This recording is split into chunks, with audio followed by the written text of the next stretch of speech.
Rose Siggins sparkles for the camera with the poise of a supermodel, but she says she's just as ordinary as you or me, except for the fact that she has no legs.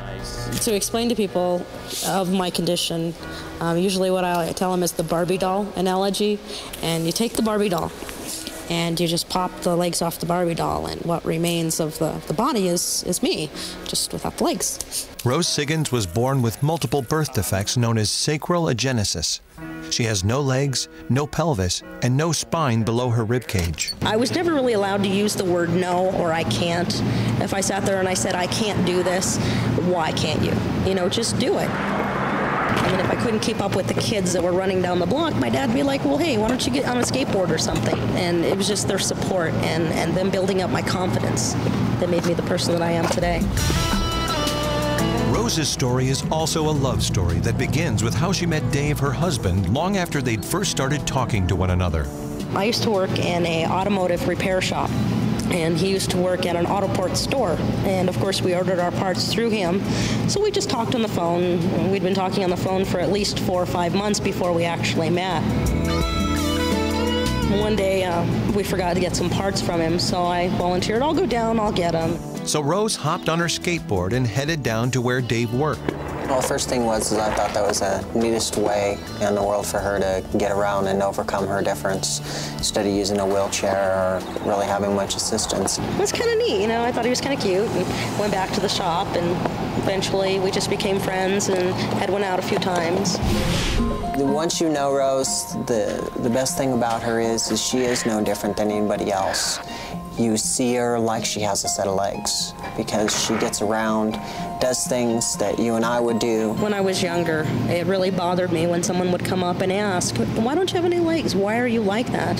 And I had slightly a bad attitude about it. But as I've grown up, I've realized that the reason people ask is just curiosity. They're so curious. And once you've satisfied their curiosity, they're happy and content. And they're able to overcome that indifference that you have and look at you as the person that you are. Ready? Perhaps their strongest connection was their mutual love for cars. There's just so many things that we had in common that I hadn't found in a lot of the other women that I had been with. They like ballet, you like to go see monster trucks, and, you know, so you're going to the monster trucks alone. What started out as a friendship slowly blossomed into something much deeper. And as it did, Rose began to wonder, could she achieve the ultimate expression of love by having a child? Growing up, I was more of a tomboy, so I never really thought about that. But once I became a teenager, I wanted to, but I wasn't really sure. And I never really went to a doctor to find out, because as a girl, you don't want to find out that you can't have children. But after dating Dave for more than 2 years, Rose got an answer to her question. She got pregnant. Immediately, she knew she needed a special kind of doctor. The doctors that were here in Pueblo, I'm not going to say they weren't supporting for me, but they weren't real familiar with my condition. After 2 doctors told her it was too dangerous for her to continue her pregnancy, Rose finally found one who agreed to see her through it, even though he had no prior experience with sacral agenesis. The doctor opted to monitor Rose carefully and see what happened. He was just full of confidence, and, you know, every time I went there, I mean, it was all new to him. And he says, look, you know, the baby, it looks great. You're doing good, you know, keep up the good work. Could Rose carry a child to term? Even Rose's determination to succeed could be undone by circumstances beyond her control. The baby is developing at a fast rate, and what our main concern was room. And would the child have enough room to grow inside me? Would it not? Next, can Rose beat the odds once again? Find out when we return on Ripley's Believe It or Not.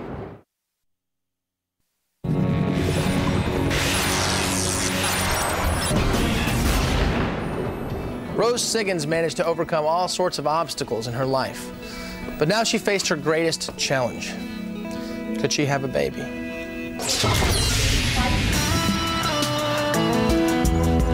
At the age of 25, Rose learned her life was about to change forever.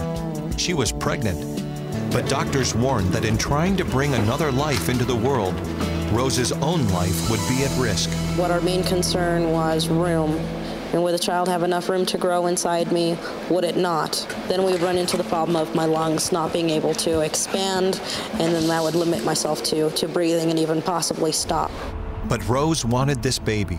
She and her doctor scheduled a cesarean delivery at 35 weeks, as soon as the baby's lungs were fully developed. I knew that at 6 o'clock that evening I was going to be a mom. There was no backing out. There was no, I changed my mind. I was scared.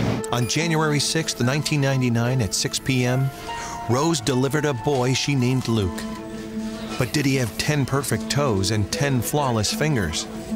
3 days went by before she felt strong enough to leave her bed and go see her baby for the first time. We come down and he's laying in his little bed and he has all these little wires and tubes all over him, and I just looked at him and they picked him up and they put him in my arms, and I was overwhelmed with so much joy and happiness, and to look at him and see him cry and move his arms, and he was kicking his legs, and tears. It was just tears of joy.